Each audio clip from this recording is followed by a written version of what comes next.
চুলিৰ যি গতি ফনিয়াব চনিয়াব একেবাৰে মন নাযায় দেখিছেনে অৱস্থা এয়া ৰাতিপুৱা 6টাতে উঠি চুলিত তিলৰ তেল সানি আছো আজিকালি আমাৰ নিজৰে প্ৰডাক্ট আৰু যেতিয়াই তেতিয়াই চুলিয়ে গায়ে লগাই থকাৰহে কথা গৰম দিনকেইটাত তেল লগাবই নোৱাৰি ইমান যে গৰম লাগে মই এনেও লগাব নোৱাৰো মানে মাথা চাথা গৰম উঠি যায় মোৰ সেইকাৰণে ঠাণ্ডা দিনতে পুৰা লগাই আছো আৰু ডেইলি লগাও ডেইলি মানে 2 দিনৰ মূৰে মূৰে লগাও সদায় ধুই থাকিবলৈ বেয়া যে কেতিয়াবা মানে নোধোৱা নেমেলাকে কামবিলাক কৰো আৰু বাহিৰৰো গুলু গুলু টোপনিত লাল কাল তাকো লগাই দিওঁতে সিচোন সাৰে পাই গল গুলু গুলুৰ চুলিত মই সৰুৰ পৰাই তিলৰ তেলে লগাও এতিয়া ঠাণ্ডা দিন গাটো ঘঁহি দিওঁ একদম কেঁচা কেঁচা তিলৰ গোন্ধ কি যে চালিয়া গোন্ধটো মজা লাগি যায় একেবাৰে ধুনীয়া একদম তিলৰ এটা সেন্ট ওলাই থাকে খুব ভাল লাগে এই তেল সেল টেপ টেপেকৈ লগাই মেলি আৰু ক'ত যাব আৰু গুলু গুলুক লৈ তাতে সি ক্ৰেছলৈ যোৱা কথা চ' গুলু গুলুকো ধুনীয়াকৈ গা চা ধুৱালো ময়ো গা চা ধুলো তাৰপিছত কিবা খাবলৈ বনালো গুলু গুলুৰ কাৰণে বনাই দিলো আৰু ক্ৰেছত গোটেই দিনটো থাকে যে তাৰ পাছত আৰু এনেকৈ আৰু এক ক্ৰেছলৈ বুলি যাত্ৰা গুলু গুলু আজিকালি গাড়ীত বহুত বেছি উৎপাত কৰে তাক ইটো লাগে সিটো লাগে গাড়ীৰ পৰা মানে গ্লাছখন খুলিব দৰ্জা খুলিব মানে ঢেৰ উৎপাত কৰে আৰু এইখিনি বয়সতো জানে উৎপাত হ'বই আৰু গুলু গুলু লাহে লাহে ডাঙৰ হৈ গৈছে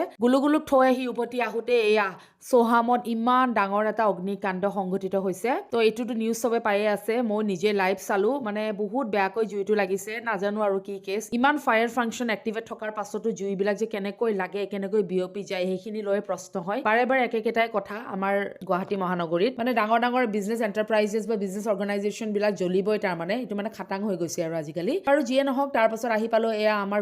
গোডাউনত মানে এটা খুব ধুনীয়া কাম এটা কৰিব দিছিলো মানে আমাৰ বেনাৰখন যোৱাকালি ৰাতি হিমাংশু দাক এয়া বেনাৰ এখন বনাব দিছিলো যে নিজৰ মৰ্জিমতে যি মন যায় তাকে বনাই দে প্ৰথমতেতো ভুলে কৰিলে বাৰু চাইজটো একদম প্ৰকাণ্ড কৰি থৈ দিছিলে যিটো মোৰ গাড়ীত নাতে তাৰ মানে তাৰপিছত আহি পাই দেখিছো এয়া এডিজে ফাৰ্মছত একেবাৰে ফুল চুল আঁকি যি মন যায় তাকে কৰিছে ময়ে কৈছিলো তাৰমানে যি মন যায় চিম্পলকে বনাই থৈ দে চিম্পলৰ নামত মোৰ বেনাৰত ধজিয়া উৰাই থৈ দিছে এনিৱে বেংকৰ মানুহ অহা কথা আছে তাৰমানে আমাৰ কিবা অলপ একাউণ্টছৰ কাম অলপ আছিলে এতিয়া বেনাৰখন বনালেতো নহ'ব ইয়াত পেষ্টিং চেষ্টিং কৰিব লাগিব চ' আমাৰ মানে অলৰেডি ফ্ৰেম বনোৱা থাকেই তাৰমানে গোডাউনত চ' এনেকুৱা ফ্ৰেমৰ লগতে মই কাষ্টমাইজ কৰি বেনাৰখন বনাব দিছিলোঁ কিন্তু ইয়াৰ ফুলৰ চুলৰ কি বনাই আনিছে ভগৱানে জানে আৰু তাৰপিছত ইয়াৰ ৰিচেণ্টলি যে মই আপোনালোকক বিয়াখনৰ এটা ট'ৰ কৰাইছিলোঁ তাৰে এইবিলাক বস্তুবিলাক মানে সামৰি লৈ অহা হৈছে যে আৰু বহুতে মোক কৈ আছে যে ভিডিঅ'টো ডিলেট হৈ গ'ল নেকি প্ৰাইভেট কৰি দিলা নেকি একচুৱেলি হয় মই ভিডিঅ'টো প্ৰাইভেট কৰিবলৈ বাধ্য হৈ গ'লো আচলতে সেই ভিডিঅ'টোত মানে মই আমাৰ ফৰেনাৰ্ছখিনিৰ ভিডিঅ' লৈছিলোঁ য'ত মানে ফৰেনাৰখিনি অকণমান কমপ্লেইন কৰাৰ নিচিনা কৰিছে মানে তেওঁলোকে ভাষাটো বুজি পোৱা নাই প্ৰথম কথা আৰু দ্বিতীয় কথা তেওঁলোকে মানে অকণমান প্ৰাইভেচিত অকণমান প্ৰব্লেম হয় কাৰণে